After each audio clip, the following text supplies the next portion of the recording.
Hello everybody, welcome back to the Insect News Network. I'm your host, E. Emmett Brady, and I'm pleased to be here in downtown Campbell, California today at a beautiful art exhibit with a gentleman by the name of Steve Memring. Steve, welcome to the Insect News Network. Thank you. And as you know, we delve into the world of cultural entomology, which explores all the different ways that insects show themselves and their relationships in the human world. And Steve is showing me some of his fantastic paintings that highlight many aspects of the insect world, but most specifically the dragonfly. But how long have dragonflies been a part of your art? For about the last 15 years, they kind of appeared in my art and have been a theme which recurs over and over again. It's constantly fascinating to me, and Absolutely. It just renews itself every time I paint it. So this piece immediately over my shoulder is a wonderful title called The Dragonfly and the Lotus, and Steve was explaining how this theme together, sort of as the essence of possibly of meditation, has cropped up in his art over the past few years. It's a kind of a yin and yang thing, the primal image of and what could be more primal than a dragonfly and a lotus.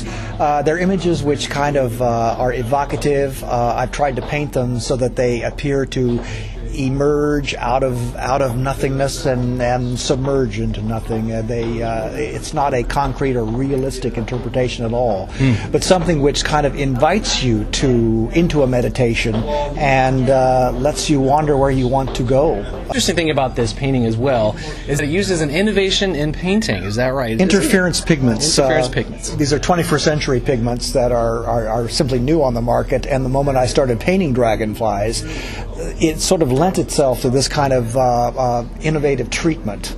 Like the pigment, like the dragonfly wing, has color under certain lights and then disappears under others. I found that fascinating and infinitely appropriate for this subject.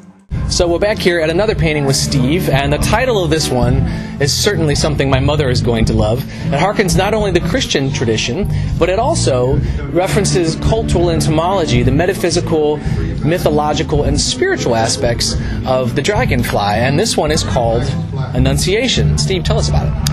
Well, the idea of Annunciation was something which evolved rather than was a preconception. As I put these two primal images in juxtaposition, a dialogue seemed to be suggested, and that's sort of the theme of the meditation that this suggests.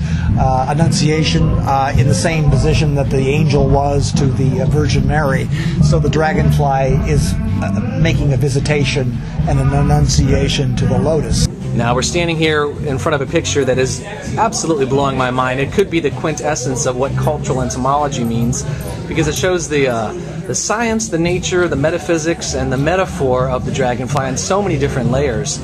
And this one is called, quite appropriately, The Dragonfly Dream. So Steve, tell me a little bit about this piece.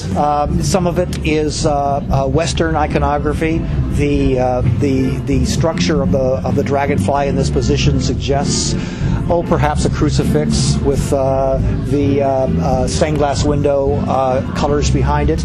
And yet the specific imagery, the koi pond and the dragonfly, are obviously Asian in nature. So it's rather universal in what it attempts to be. And you mentioned the name is the Dragonfly Dream, and I'm curious if you're familiar with the Chinese philosopher Zhuangzi, whose butterfly dream is one of the founding principles in Chinese psychology.